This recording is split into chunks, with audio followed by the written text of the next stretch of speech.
पैसा आए तो मुसीबत, ना आए तो मुसीबत। इसीलिए पैसे को समझना बहुत जरूरी है। नमस्कार, मैं हूं Avdhesh Shrivastava. Robert T Kiyosaki कहते हैं कि वो और उनका दोस्त माइक अब बड़े हो चुके थे और माइक ने अपने डैडी का बहुत बड़ा सा कारोबार संभाल लिया था और बहुत सक्सेसफुल भी था। और अब माइक अपने बेटे को ठीक वैसे ही सिखा रहा था जैसे कि उसके डैड ने, यानी कि रॉबर्ट टी कियोसाकी के रिच डैड ने उन दोनों को सिखाया था।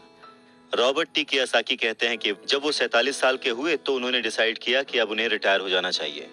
रिटायरमेंट का ये मतलब नहीं होता कि काम नहीं किया जाएगा या आगे काम नहीं करना चाहते वगैरह वगैरह। रिटायरमेंट का मतलब ये होता है कि अब आप इस लायक हो गए हैं कि आपका पैसा आपके लिए काम करे।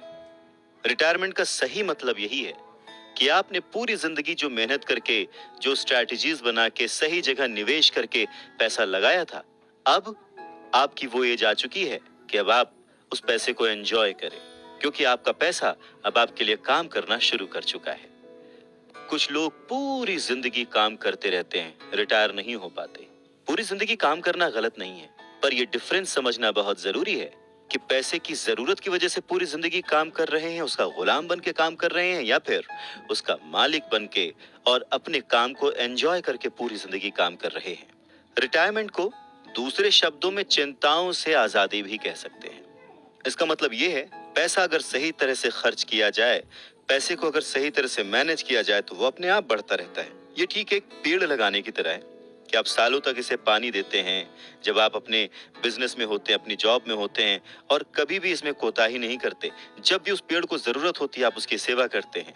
और फिर जब वो पेड़ बड़ा हो जाता है, जमीन की गहराइयों में उसकी जड़ें पहुंच जाती हैं, फिर वो अपने आप आपको छाया और फल देता है और फिर आपको उसके लिए काम करने की जरूरत नहीं पड़ती। पैसा भी कुछ कुछ उस पेड़ की ही तरह है।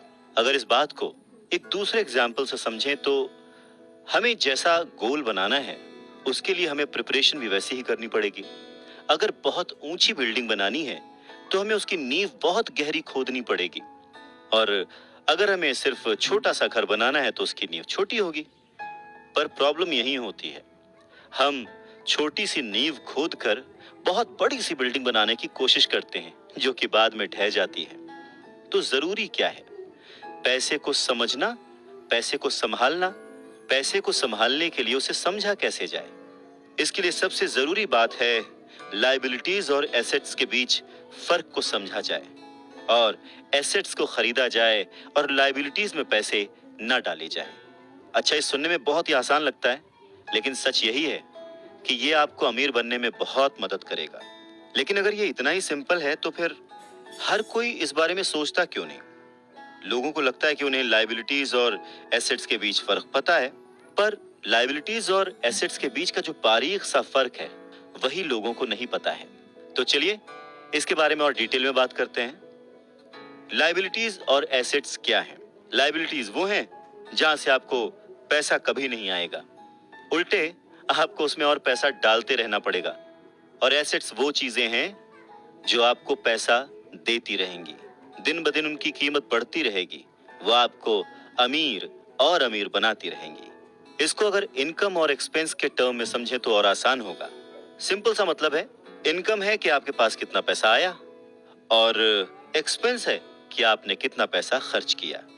तो जब भी ऐसी कंफ्यूजन हो, सही तरीका यह है कि एक बैलेंस शीट बनाएं जिसमें अपने एसेट्स और लायबिलिटीज जरूर लिखें।